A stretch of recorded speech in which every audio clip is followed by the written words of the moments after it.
Conference. Should have been first.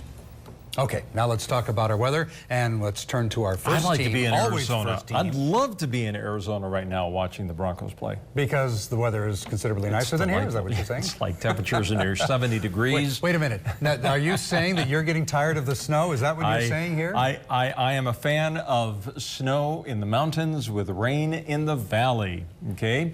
But I do like forecasting the storms, but I think all of us, after these temperature readings that just don't get out of the 20s, we all get a little weary by the end of the week. Take a look at this time-lapse video, guys. This is amazing. I love watching the snow stick doing its thing up at the local ski resorts, and this is Brundage, where now they have nearly had, looks like almost, it's just starting to kiss the 10-inch line. Certainly 9 inches of snow that they've had in the last 24 hours. Bogus Basin has had 5 inches of snow in the last 24 hours. Now, drier conditions are expected tomorrow after we continue to see a few more on again, off again snow showers this evening. This is now the cold and the unstable pockets of air that we have moving in. There may be a few showers on Friday, but there is something that's bigger that comes this way on Sunday and possibly into Monday. It's going to be an Arctic front. And then behind this cold front is that's what's going to put us into an Arctic freeze going into next week, with pure Canadian air coming right down the pike.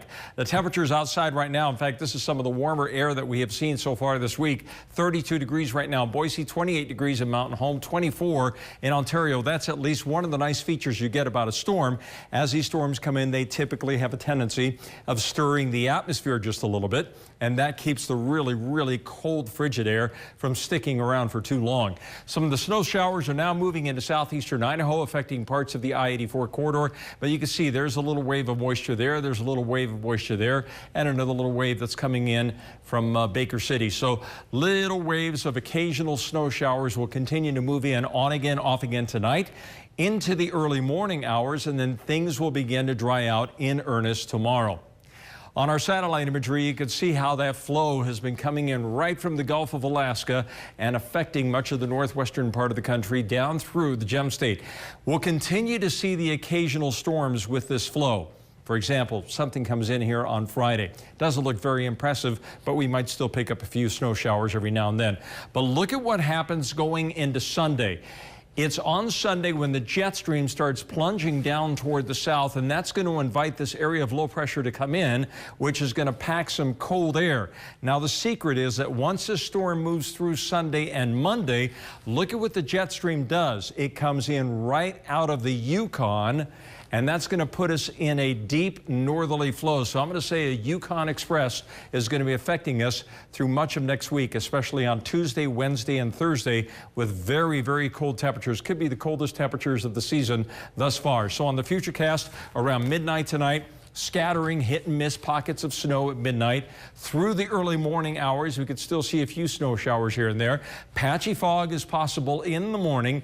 Then in the afternoon, we enjoy some sunshine. And then looking ahead toward Thursday, that's also mostly dry conditions on Thursday ahead of this next weak front that comes in here on Friday. And as it does, I'm just going to say a slight chance of some snow showers on Friday. It doesn't look like a very impressive storm.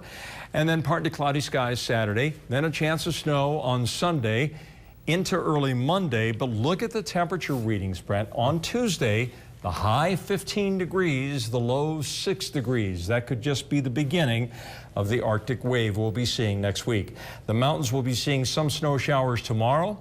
Chance of snow on Friday. Snow expected on Sunday and Monday.